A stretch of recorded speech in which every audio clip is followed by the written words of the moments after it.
नमस्कार, आप देख रहे हैं टीवी9 डिजिटल। आज बात करेंगे घिरते हुए चीन की। चीन से करीब 160 किलोमीटर दूर ताइवान, जिसे चीन अपना मानता है, लेकिन ताइवान खुद को एक अलग देश मानता है।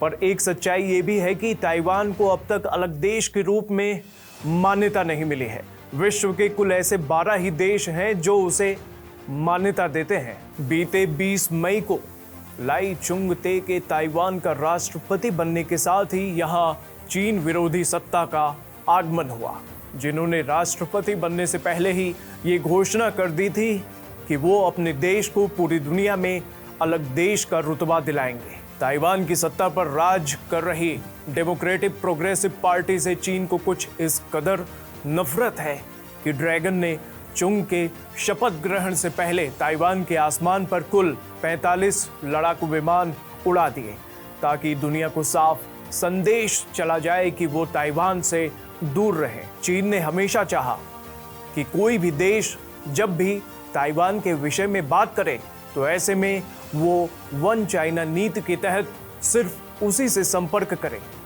ऐसा शायद इसलिए भी क्योंकि चीन ताइवान को लेकर इनसिक्योर रहता है। ऐसे में अमेरिका सहित भारत वन चाइना नीति का पालन तो करते हैं, लेकिन अमेरिका ताइवान को हथियार की सप्लाई भी जारी रखता है ताकि ताइवान अपनी सुरक्षा खुद कर सके।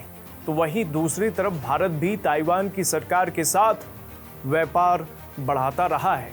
इस बीच बीते शुक्रवार ताइवान ने चीन के उस रुख का खुलकर विरोध किया, जिसमें ड्रैगन ने इस बात पर आपत्ति जताई थी कि आखिर क्यों ताइवान के राष्ट्रपति ने नरेंद्र मोदी को भारत के प्रधानमंत्री के रूप में दोबारा चुने जाने पर बधाई दी और क्यों पीएम मोदी ने इस बधाई संदेश का जवाब दिया।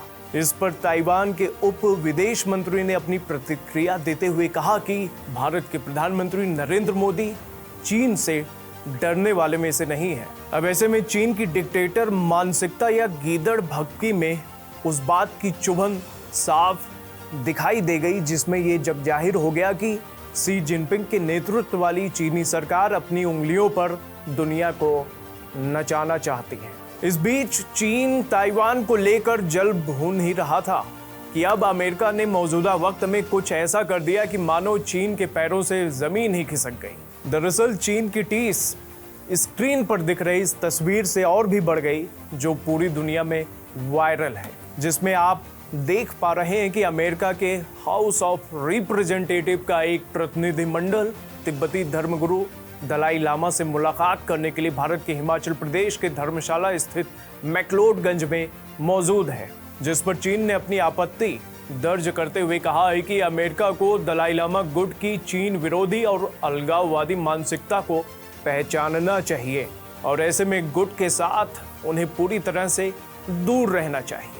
दरअसल अमेरिकी प्रतिनिधिमंडल का धर्मगुरु दलाई लामा से मुलाकात करने का एक मकसद यह भी है कि इस मुलाकात के साथ अमेरिका दलाई लामा के साथ अमेरिकी संसद में पारित चीन तिब्बत विवाद बिल पर भी चर्चा करना चाहता था। रिजॉल्व तिब्बत नाम का ये बिल तिब्बत पर चीनी कब्जे को नकारता है। बिल के अनुसार तिब्बत और चीन विवाद में अमेरिका तिब्बत के साथ खड़ा है और चीन के साथ चल रहे उसके विवाद को अमेरिका शांतिपूर्ण तरीके से सुलझाने में उसकी मदद करेगा।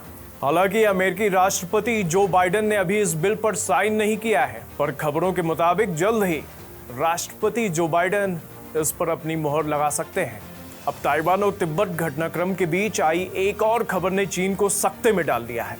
दरअसल अभी 2 दिन पहले ही साउथ चाइना सी में एक बार फिर चीन और फिलीपींस आपस में भिड़ गए और चीन को लगता है कि ये उसकी शान के खिलाफ है। नौबत तो सैन्य टकराव तक भी आ चुकी है, जिसमें विवाद बढ़ने की स्थिति में भारत और अमेरिका की भूमिका फिलीपींस के प्रति महत्वपूर्ण हो जाएगी, क्योंकि अभी हाल ही में फिलीपींस ने चीन की तरफ से किसी भी हमले का करारा जवाब देने के लिए भारत से ब्रह्मास्त्र के रूप में सुपरसोनिक क्रूज मिसाइल ब्रह्मोस की डील पूरी की है, जिसके लिए फिलीपींस अपना बेस भी तैयार कर रहा है।